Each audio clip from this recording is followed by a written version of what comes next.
Sometimes you never have those moments where you just realize, oh, being alive is really weird. Like you almost catch yourself because you get busy every day and you're like, I don't know, taxes, whatever, like you're late for something and you just get sucked into just like for lack of a better word, I guess, the rat race. So if we don't know where our body is, how do we know where we are? It's such a big thing with the embodied movement, which I really push, embodied cognition.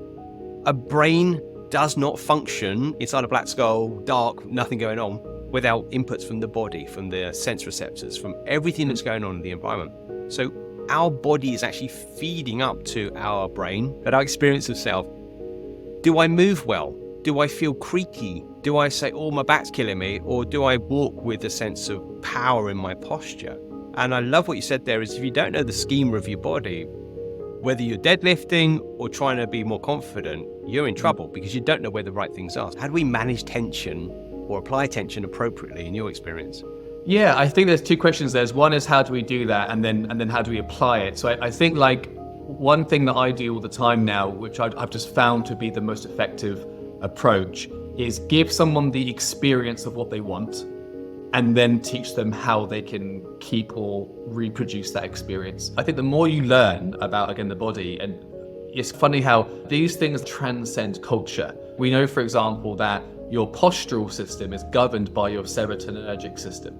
And you can trace that system 1/3 of a billion years back in the past, because you can look at certain animals and you can see how that same neurophysiological relationship governs their posture and also governs the level of serotonin.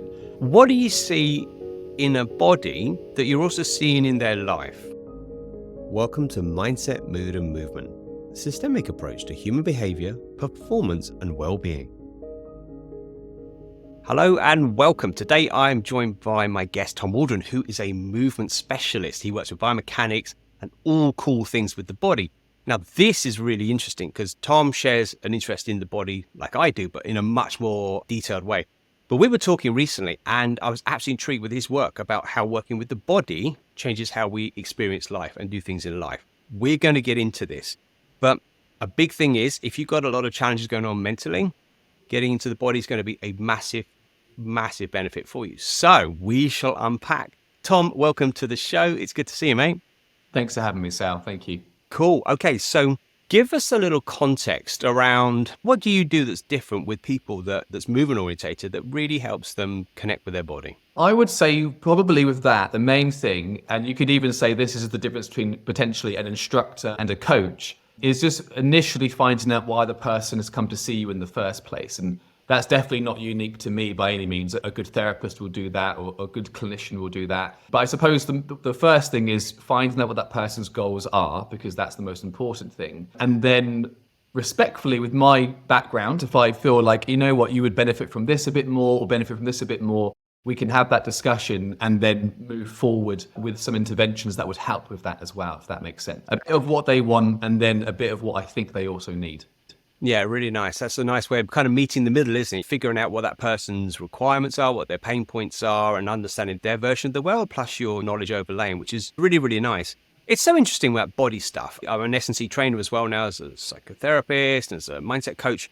And the more I work with my own physiology, my own body, and the more I work with other people's, the more I see that if we are looking at human performance, if we're looking at mental being and emotional well-being, we really, really want to be including the body. And it's often been a secondary thing, hasn't it? That I'll do a workout after work, or I'm too busy to exercise. And I would say, actually, there's so much data and knowledge now that says, if you're not exercising, if you're not physically well, your business isn't going to go well. Your health is probably going to be damaged in some way. And your relationships are impacted. So it has this whole kind of cascade of influence, doesn't it? Whether it's negative or positive. Now, what are you seeing when someone comes to you with a problem? I can only imagine they come, I've got a sore shoulder or my back's killing me. One of the classics. What do you see in a body that you're also seeing in their life? What do you notice in those parallels? Yeah, I think one of the things can definitely be, let's say if we're just talking about pain for a moment, I think at this point, if you're not addressing any psychosomatic or lifestyle aspects to someone's pain problem, doesn't really matter where the pain actually is, then you're probably on some level not finishing the job. So I think one thing that's always good is you're always trying to maintain some form of retention and motivation with people. So obviously, if someone comes in with a painful shoulder, one of the first things you want to do is try and reduce or minimize the symptoms so they get what they want. And then along the way, you also might help them with what they need to make those positive changes longer lasting. So for example, I guess a more obvious example from my experience has been lower back pain. So one of probably the second or third question I'll ask someone these days is, how's your sleep these days? How are you sleeping? So quality of sleep and also quantity.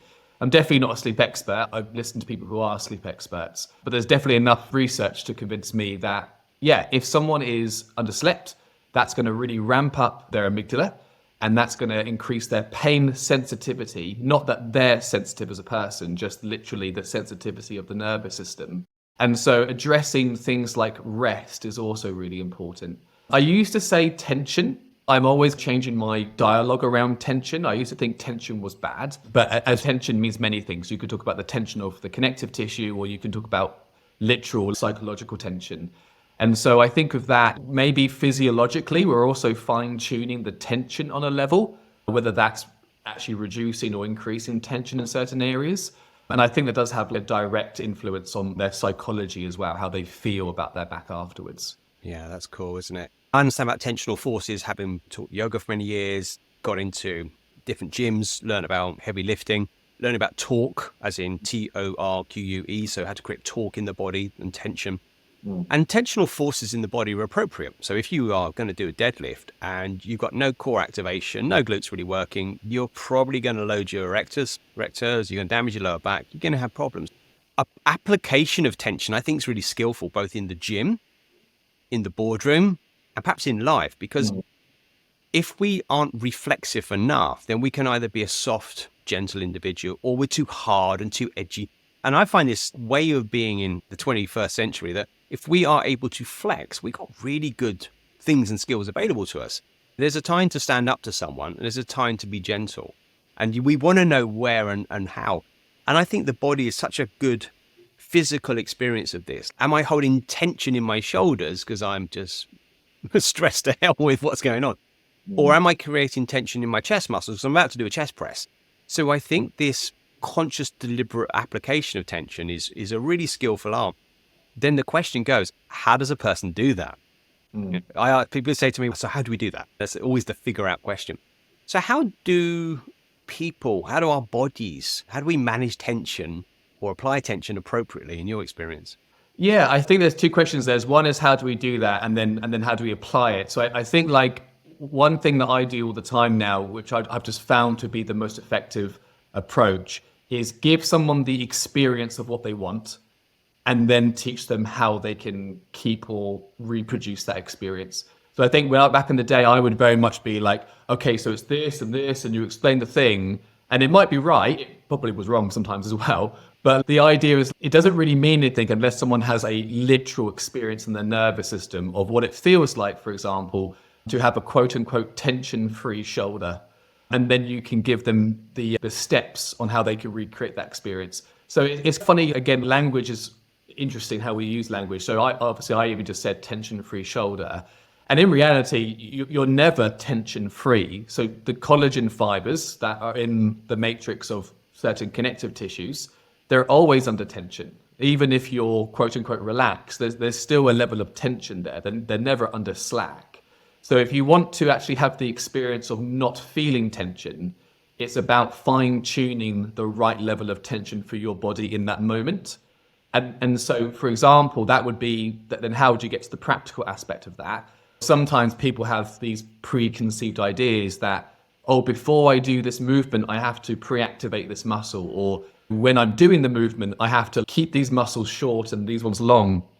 And the issue of that is obviously if you're going to move the body, things have to change. So you have to have different neurological impulses. You need to have literally different levels of tension going through your connective tissue.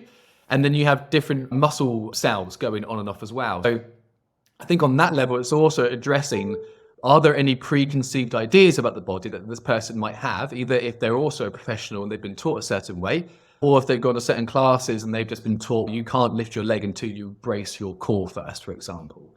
And I think they're not bad things. You're not going to break someone if you teach them that. but you might be reinforcing patterns of excessive tension over time. To then they get to the point in present day where they feel like they can't move their shoulder a certain way, or they can, but it just feels uncomfortable. My big thing is always starting with what's the experience you want, and then it's doing a few, sometimes it's essentially like little magic tricks to give them that experience. That experience is inherently always going to be temporary because most short-term change is neurologically driven anyway. But then how can you give someone the tools so then they can build that experience for themselves long term? Am I making sense, or am I just rambling? Yeah, that's really, really good. I'm quite metaphorically driven. My mind sees things in metaphors, and I'm imagining a violinist or a guitar player. Now, I've never played either, but I've seen them. And they're really cool when they're strung nicely. So I can imagine looking at the strings of a guitar or a violin, and if they are loose, you can try and pluck them. There's going to make no sound, or it's going to be terrible. Or if they're too tight, you pluck them and it could break. Same with a tennis racket, if that's a better metaphor for someone. Floppy strings, the ball is going to be all over the place. Too hard, and you might get too much bounce.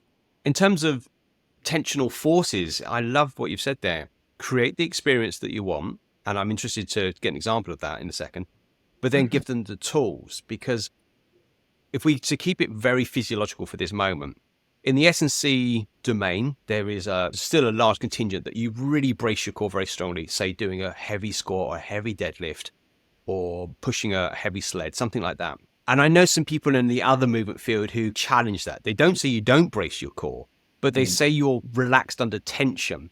And there are these opposing, in a way, ideologies. But if we think about practical, you don't generally tense your body to lift something up. You simply lift it up. So I guess the sweet spot is, how do we get to a place where it's so unconsciously elegant that our body works without becoming unsafe? So can you give me an example? Let's take a deadlift. So any of my listeners who goes to the gym and pick some stuff up in a deadlift move, we all know it. You want to protect your back. You want to hinge nicely. How might you help that person have a better experience rather than locked on tension, or they're too floppy and potentially damage themselves? How could you take us through that example of experience and then a tool to work with them? Yeah, so that's a really good, I like that exercise. So a really good way that I use for myself and also for a lot of clients is, so let's say the goal is I want to pick that weight off the floor in whichever form they want to do it, whether they want to hip hinge more or they want to feel like they're just more stable. One of the first things I'll do is literally give them an experience, which you can do very easily, of where actually are your hip joints located. So in your body, where does the femur head actually meet your acetabulum? And it doesn't mean you suddenly got to go into this big anatomy class and here's the thing and here are all the ligaments. It's not so much that. It's literally just, do you even know where your joints are located in your body? And the hip joints are normally a really good example of that, because even with professionals, if you ask them, like, take your index fingers and point on your body, where are your hip joints? People almost inevitably either point to their ASIs, so their hip bones, or they point to their greater trochanters. Yeah. Which is either too high or too out to the side. And what's really interesting about that is when you ask someone a question like, again, where's your shoulder, where's your spine, where's your hip joints, and then they point to where they think it is, they're already giving you a clue of what their body schema is. So it's like, my perception of where my thigh bone meets my pelvic bone is here, whether it's accurate or not accurate. So one of the first things I'll do, it takes 30 seconds, is I'll just give them, and I don't even touch them, I can tell them how to find their hip joints. And then once they've actually located, oh, my hip joints are here, they're actually usually much more narrow and central to the body than what I may have thought they were before. And then I'll get them just to move their hip joints from that position. And for many people, if that's the first time they've actually had a cognitive, clear understanding of, oh, well, okay, my femur head's actually here, and that's the place I primarily want to be moving from if I want to be picking the bar off the floor, that, without me having to give any cues or any sort of instruction, it instantly changes how they organize themselves. And one of the things that I'm really into, and I'm not above in any way giving cues or giving clear instructions, but what I just find really interesting is if you give the brain a clear, simplistic sense of, oh, okay, here is said bone or said joint, It instantly organizes itself in a quote unquote better way, in a more efficient way, or in the way that person wants to be organized. So then when they do the movement, they're like, oh, okay, cool. And then even then, you can still give cues afterwards. I can still say, oh, imagine that you're dropping your pelvis down onto a chair or anything like that, some sort of external cue. But I always start with, let's just change your experience of your body. And a good place to start is fundamentally, if you don't know where a joint is, something simple like a hip joint, how do you know if you're moving it properly or even moving it potentially at all? Does that make sense? It makes a lot of sense. I love that. Understanding the schema of the body, yeah, where it is. And this is a thing I see in human performance work, whether we're in the physical domain or the psychological, emotional domain, that if you don't know what's going on, it's really hard to deal with it because it's an abstraction.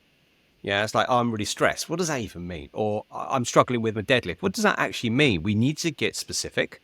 And we need to be accurate, because if you're not deadlifting or hinging, as of course the deadlift movement is, from the right place, you'll hinge from another place, which implicitly might be a physiological or physical problem.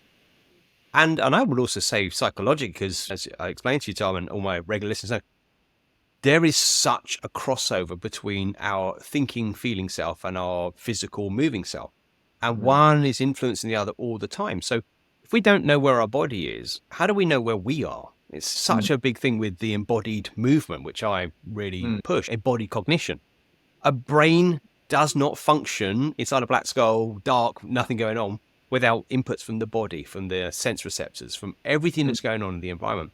So our body is actually feeding up to our brain, and then it's a longer debate about what the brain and mind is, but our experience of self.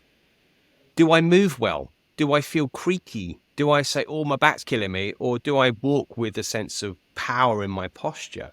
And I love what you said there is if you don't know the schema of your body, whether you're deadlifting or trying to be more confident, you're in trouble because you don't know where the right things are. So that's super, super helpful.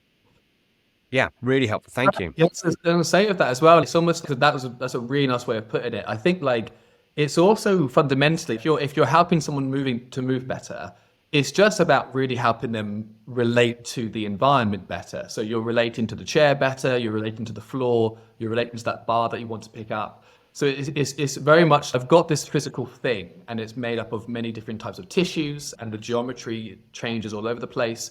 But if I've just got a simple sense of, oh, okay, this is a point, like again, let's say the hip joint, this is a point where there's lots of power, and it's also a point with lots of movement. If I just have a little bit more of a kinesthetic awareness of where that area is, that instantly just changes how you relate to one, that internal place, being the hip joint, but also then the external world, like just the floor and how you place your feet on the floor.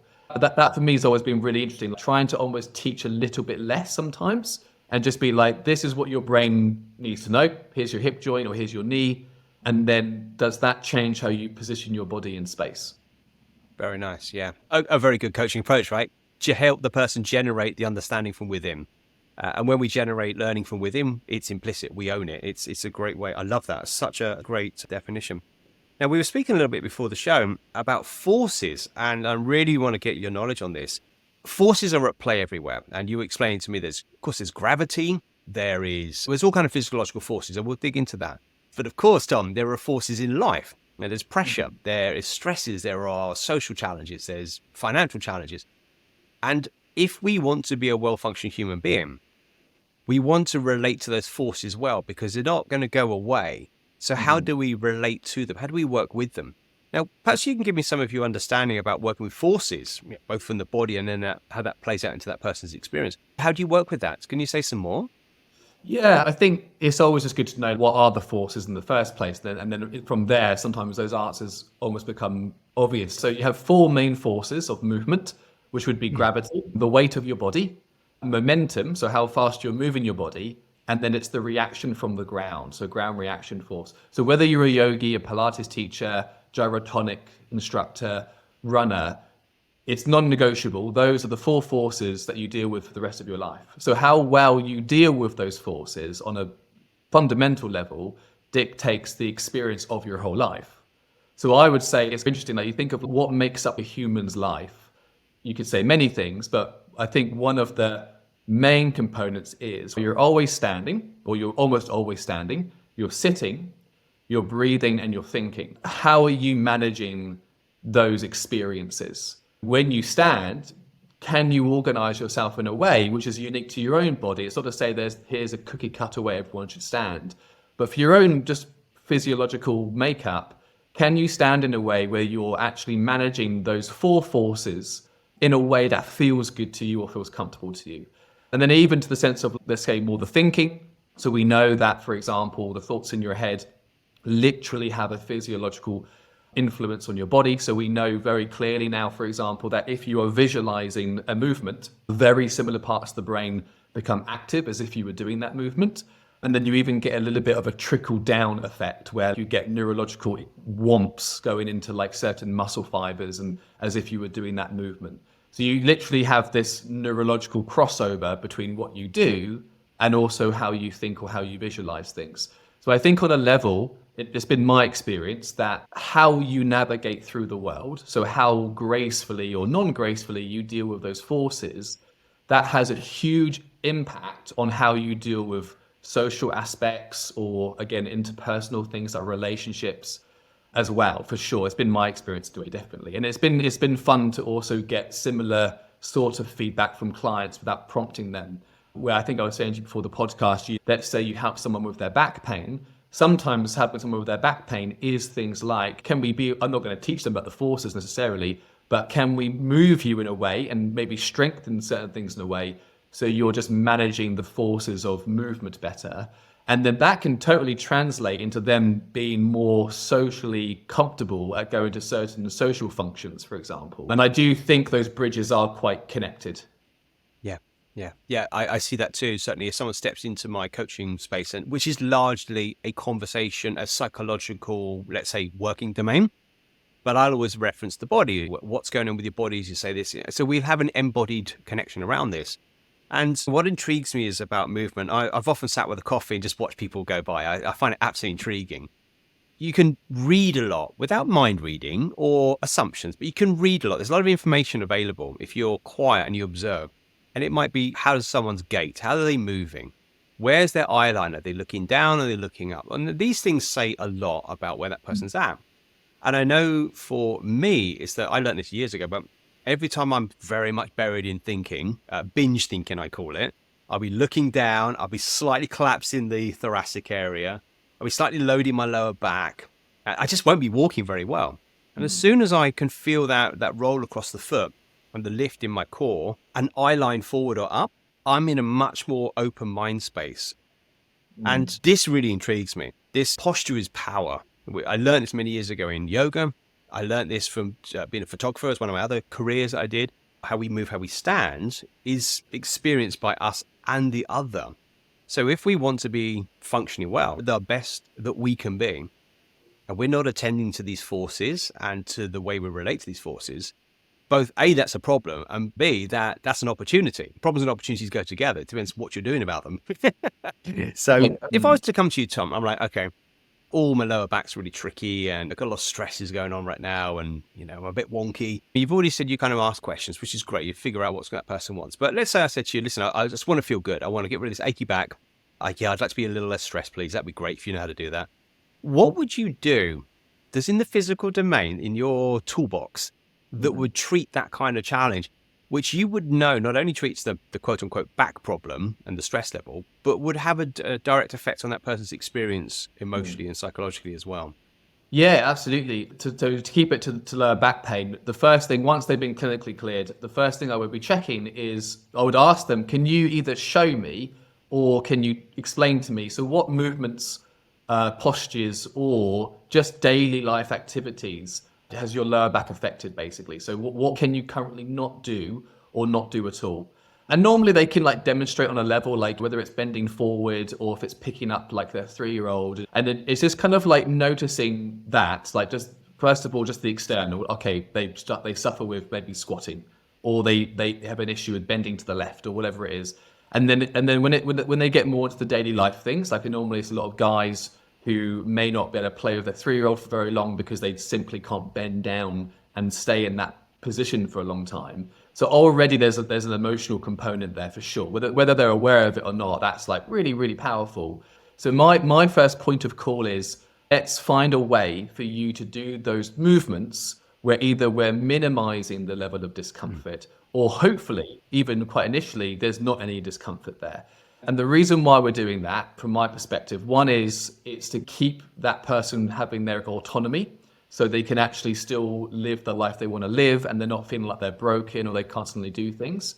And it's also exposing the body to similar movements that they currently can't do for whatever reason, but finding a way to work around it. And that normally calms down, if they have any stress around it, that normally calms down their stress levels too. So if they can't bend forward and play with their toddler just yet, maybe they can bend down 75% of the way. And if we just play with where the legs are positioned, maybe the leg is going to be a bit more further forward than it originally was. So you've got to bend your spine forward as far. Then they can play with their kid for a bit longer, for example. So rather than trying to take away movements or take away exercises, just reverse engineer it and modify it to the point where they can manage it. And then over time, it's building them back up again so then they can actually manage those positions. So I guess just to summarize, first thing is, what can you not do? Okay, cool. Let's now modify that so you can do it to a certain degree.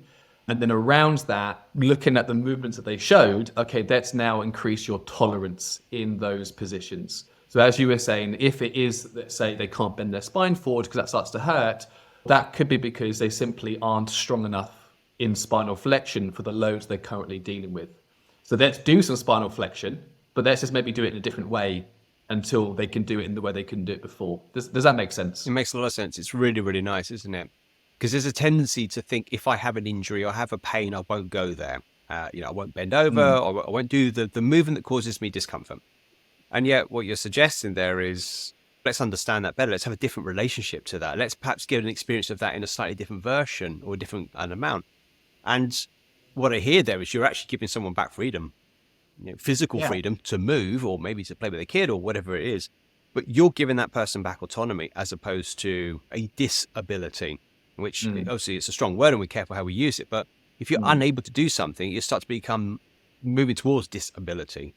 And it's something which intrigues me as someone of some mature years now, as I look to the future and you look to the stats, you're like, muscle loss 3% per year, muscle power loss 3%. And you look at the stats generally and think, okay, if I don't stay active, and I am super active, and I preach this, I'm like, look, if you're 40 plus, you need to be training. And I've had people say, I'm not an athlete. I'm like, yeah, but you need to be, because life demands us to be an athlete. Because we have chairs, if we're knowledge workers, we sit at chairs, we sit at computers, and we might drive or take a bus or whatever. We are so damn sedentary now. Just lifestyle is so sedentary that if we don't do something to arrest that sedentary dynamic, then we're going to have problems. And of course, that's something which I do myself, and I also aim to get clients to do more and more. As we're getting towards a more mature year, there used to be the sentiment that you should slow it down, didn't there? Just take it easy. I remember one of my clients, he was an ex-kickboxer, and then he came to my yoga practice. And it's funny because I went from yoga and I've got into boxing now. I've gone the other way. I've gone the extreme stuff. But there is a prevailing worldview, certainly in our country or in the West, that as we age, we have this certain expectation of less mobility, less strength, probably diminished health, and all these qualities. Now, while it's true to some degree that the body will diminish slowly over time if it's kept well, I'm really interested in challenging this orthodoxy about saying to people, no, you can relearn a movement pattern at 45 years old. You can become a strong woman or strong man at 57. It's all there. But how would you treat that? Let's say I come to you, Tom, and I'm like, listen, I've seen your stuff. You sound so cool. I'm ready. I'm 50. What am I? 52 now. I'm 52. I want to be an athlete. Help me.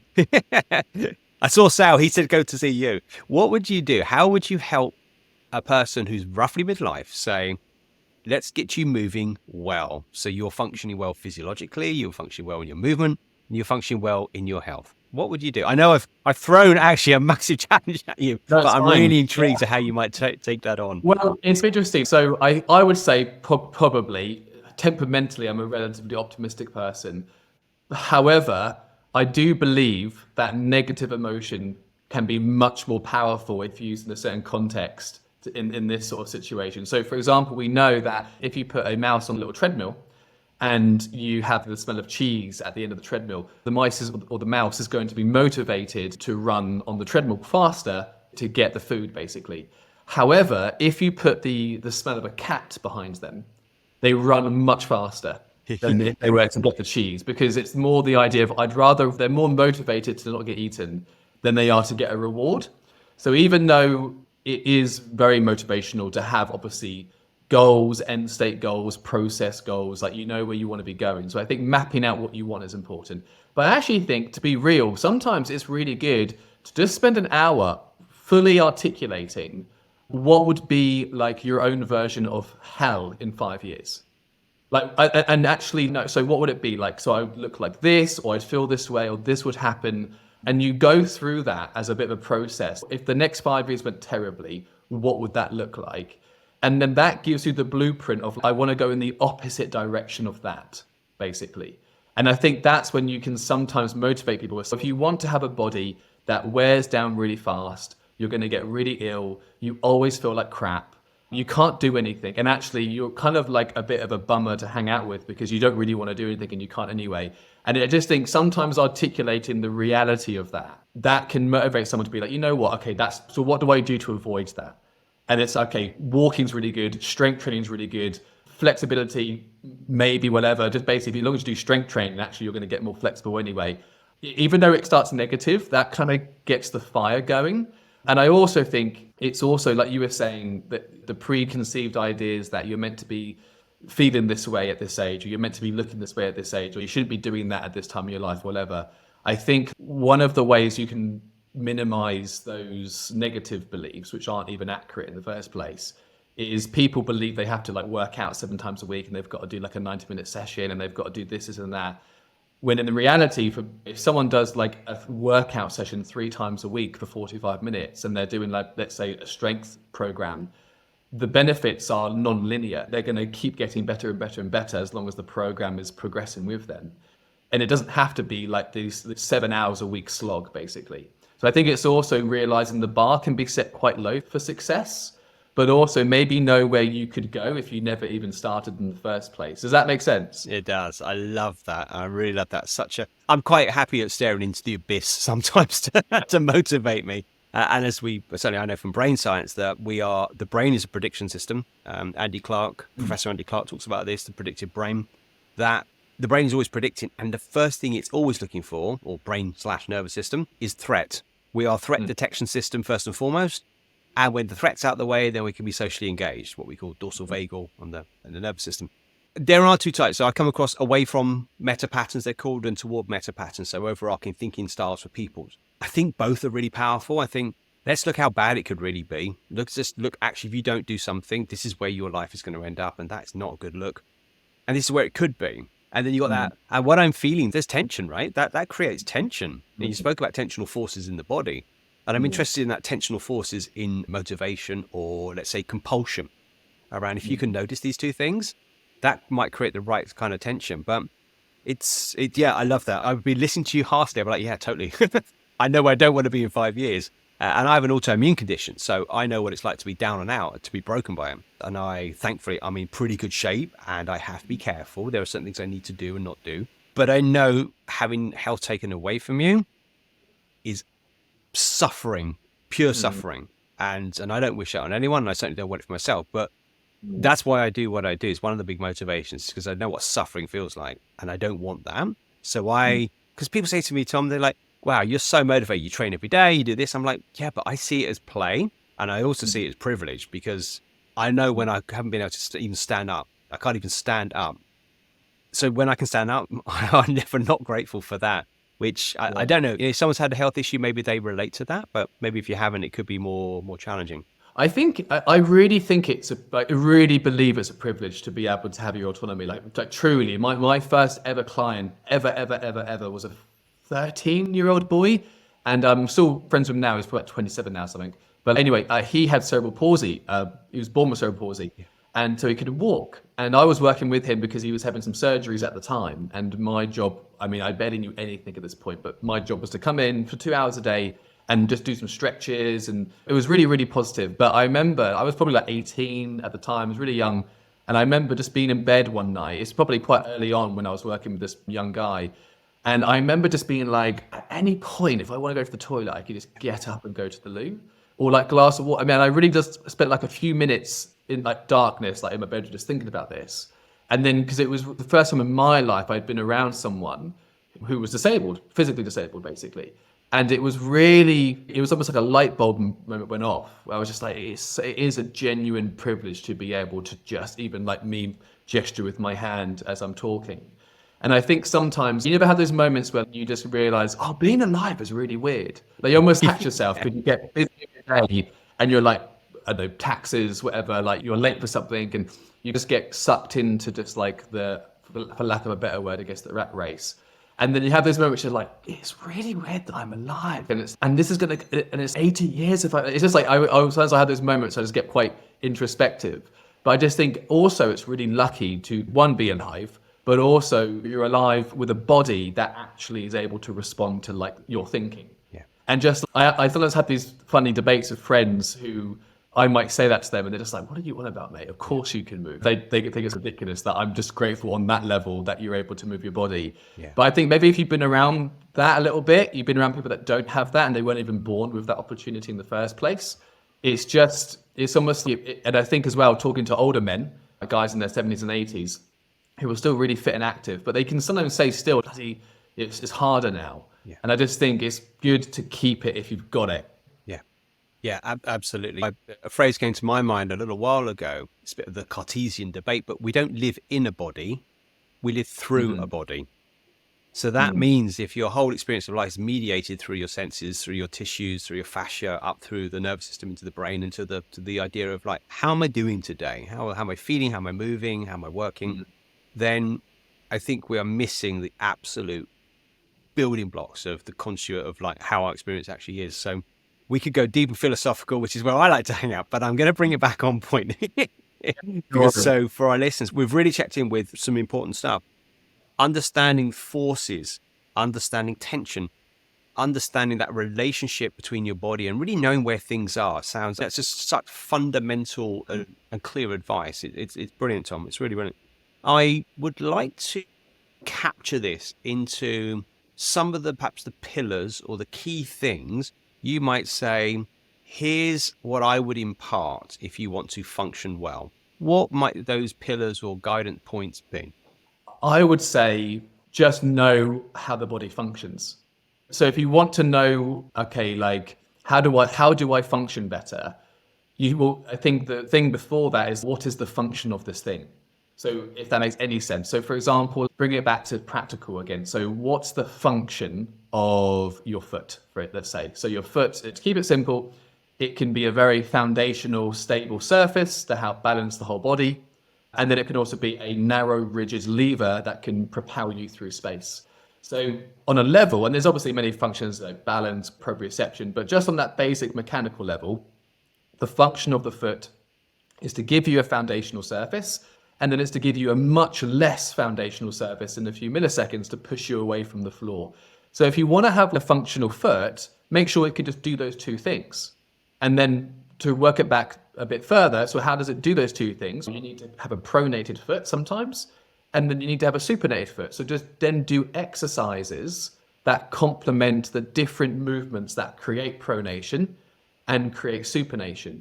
And if you do that, you'll have a functional foot, for example. So I think it's like just knowing what the function of something is, you can already then streamline, oh, okay, that's how I'm functional, then I can do that. And then obviously you can be more specific. I think in my mind, the function has two definitions. You have the function of the body. So what's the function of this organ, like the spine, the rib cage, whatever? And then can I base some of my exercises around complementing those functions? But then also you have personal functions. For example, going back to the guy earlier on who wants to play with his kid and he wants to bend down, that's a function. So it's also then, and that might be then more global. So then how do I get the hips to move better? How do I get the spine to move better to accommodate that function that person wants in their personal life with their kid, for example? So for me, it's always been that. It just goes back to going much more global now. Like, what's the function of the human body? One thing we're really, really good at is walking. We're the best walkers on the planet. So why not just learn a little bit about what creates walking?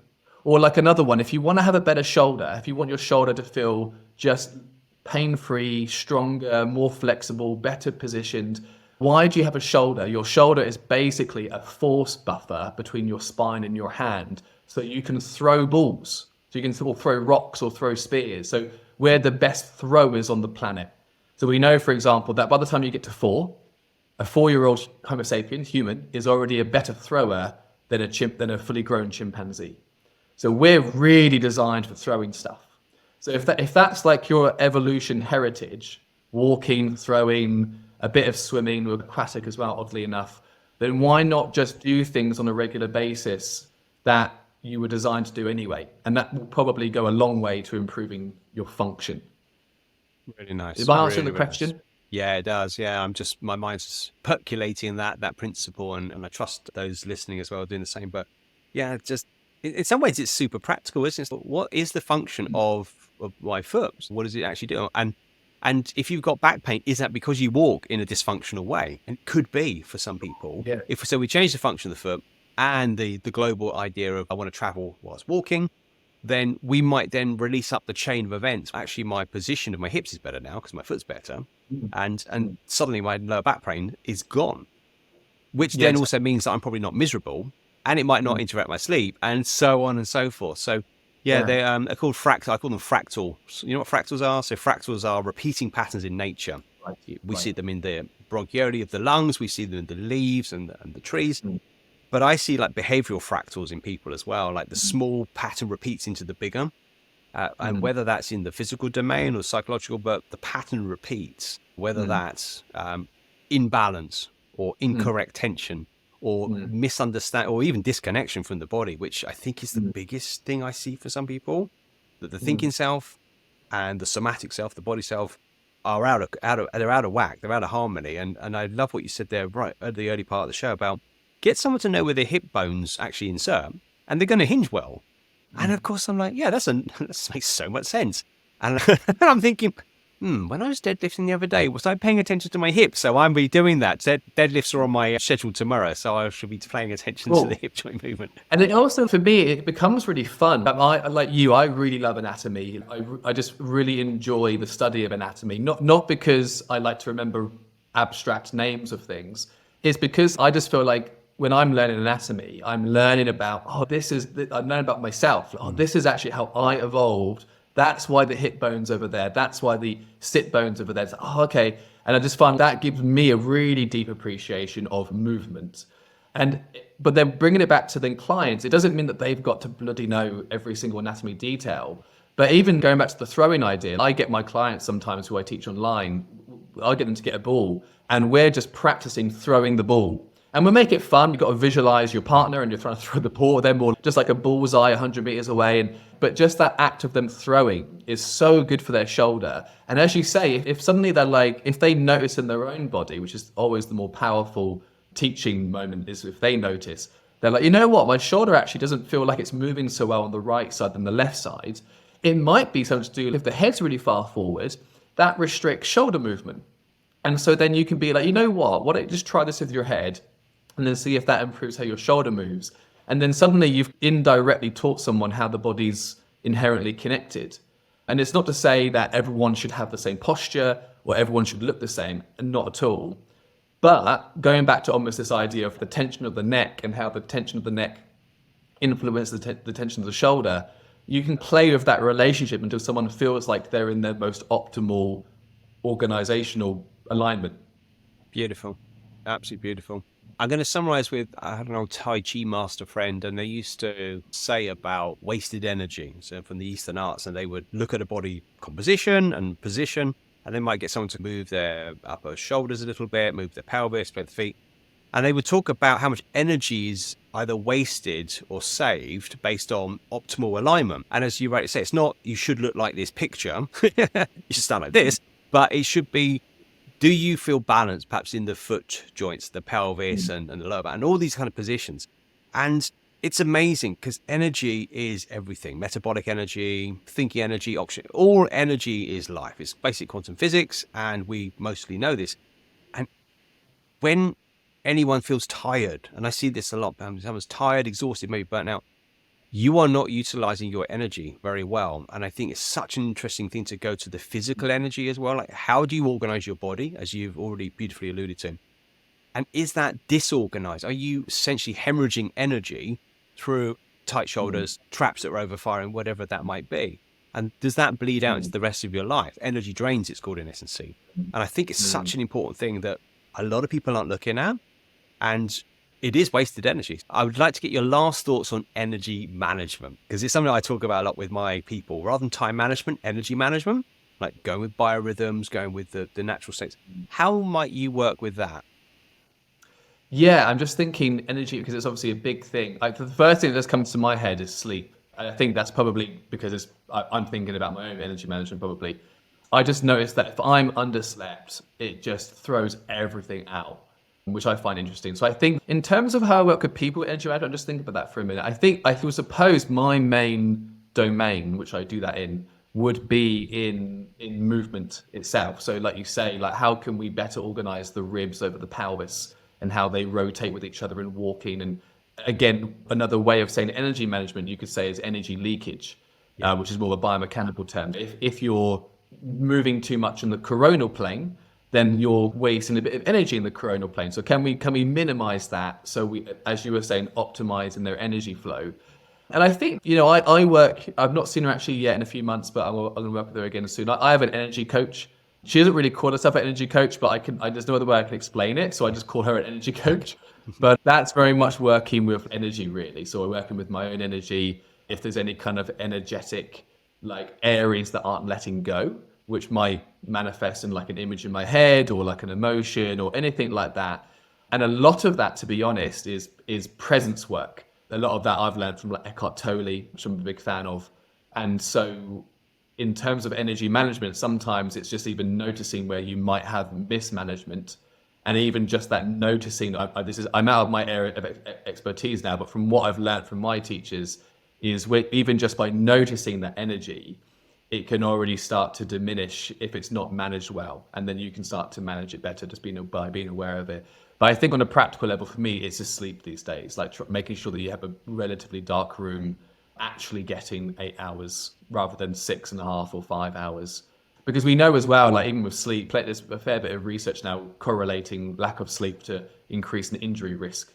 And so that's a huge thing as well with how you move your body and how you manage it. Yeah, fantastic. Yes, and sleep is a whole other field, and probably for a whole other podcast Yeah. because it's a big topic. But yes, it's. But I think the basics remain. You don't have to be a specialist in sleep to know what good sleep feels like and what disrupted sleep feels like and its effects. So yes, it just goes to reminding that if you get the basics right, the fundamentals right, you build your base. Most things above it don't fall down. If you've got a terribly bad base, like physiologically or sleep, or your psychological base is all over the place, everything above it can crumble. Or often I talk about a core, because I'm looking at it from an Eastern principle, from a center out. If your core is robust and strong, everything that anchors and gravitates towards it will feel strong. Whereas if your core is weak, whether that's physical, whether or mental or emotional, then you're going to have problems. And I don't know many people that like problems. So we're always trying to overcome problems, right? It's so funny, isn't it? Because I've sometimes been guilty of like calling these things woo-woo, and I do it with a bit of tongue in cheek. I don't really mean it. But it's funny because the more you learn about, again, the body, and it's funny how these things transcend culture. We know, for example, that your postural system is governed by your serotonergic system. And you can trace that system 1/3 of a billion years back in the past, because you can look at certain animals and you can see how that same neurophysiological relationship governs their posture and also governs the level of serotonin. And so these systems have been in place, it's like older than trees. They've been in place for a really, really, really long time. And I think, so it's just fun to learn these things, and it's almost like you're learning certain principles as well. And then being able to practically implement that in a S&C class, or if it's a Pilates class or whatever it is, an education forum. I think it's just on many different levels, it's quite a rewarding thing to learn. Yeah, absolutely. Tom, I am delighted that we got to speak today. I'm better informed already. I'm so privileged that I get to speak to wonderful people like you, and I always learn something, which is why I do this. And I trust, my dear listener, that you have learned not just something, but many things around forces, around the body, around perhaps just thinking around the impact of the body and the mind and how it all comes together. So if you haven't, do what I do with podcasts, hit replay, write notes. Yeah, write notes, grab what you need to know from this. And as always, you can hit me on the socials, let me know what your thoughts. If you've got questions for myself or for Tom, do connect. So there'll be links on the show notes and on socials this is on, so do connect. So Tom, thank you for your time, dear listener. Thank you for your time. Until the next one, take care. Thank you so much for listening. If you enjoyed the episode, please subscribe. And if a friend would benefit from hearing this, do send it on to them as well. If you would like to get in touch yourself, then you can go to my website, which is saljefferies.com, spelled SALJEFFERIES, saljefferies.com. Hit the Get in Touch link, and there you can send me a direct message. If you'd like to go one step further and learn whether coaching can help you overcome a challenge or a block in your life, then do reach out and I offer a call where we can discuss how this may be able to help you. Until the next time, take care.